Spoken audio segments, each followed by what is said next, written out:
As the protests in Hong Kong progress, you might be asking, what's happening in Hong Kong? At the bottom of it all, the protesters in Hong Kong want to be able to choose their own leader, the chief executive, without any intervention from China. The Hong Kong Special Administrative Region, known as Hong Kong for short, is an autonomous region located in the southern coast of China. Hong Kong and China's relationship has always been complicated and is often described as one country, two systems.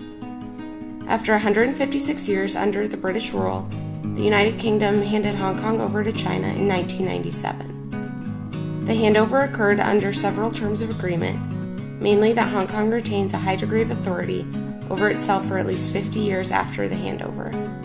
For instance, Hong Kong has their own currency, government, political system, schools, postal system, and in the 2008 Beijing Olympics, Hong Kong even had their own representatives. The Hong Kong Basic Law, which serves as the Constitution of Hong Kong, specifies that the people of Hong Kong will be able to select their own chief executive through universal suffrage. Therefore, the people of Hong Kong were left angered when the authorities in Beijing laid out their plans for Hong Kong's first direct chief executive elections in 2017. Namely, that the people of Hong Kong will be able to select their own leaders, but the candidate will have been pre-selected by the authorities in Beijing. Since then, the people of Hong Kong have protested against Beijing's proposed electoral reform. On the 22nd of August, the Hong Kong Federation of Students organized a class boycott.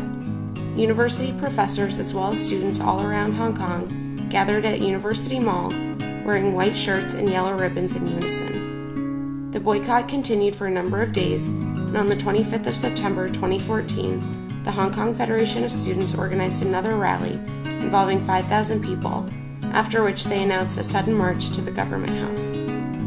Another class boycott took place on the 26th of September 2014, led by the student group Scholarism. The boycott took a slightly violent turn in the evening when several hundred demonstrators climbed the security barriers and charged through the central government complex. 17-year-old Scholarism leader Joshua Wong was detained for 48 hours after leading the charge. On the 28th of September 2014, Occupy Central announced the start of civil disobedience. More and more people started joining the civil disobedience, and on the 29th of September it got violent as the Hong Kong police resorted to using tear gas, leading to the term Umbrella Revolution, as the protesters used umbrellas to shield themselves from the gas.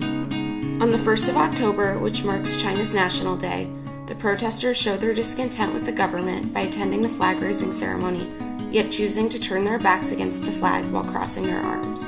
The authorities in Beijing haven't responded positively to the protests, limiting the spread of the news to mainland China as well as the rest of the world. Hong Kong isn't the only region in China that desires independence, and the authorities fear that the protests might spur a domino effect.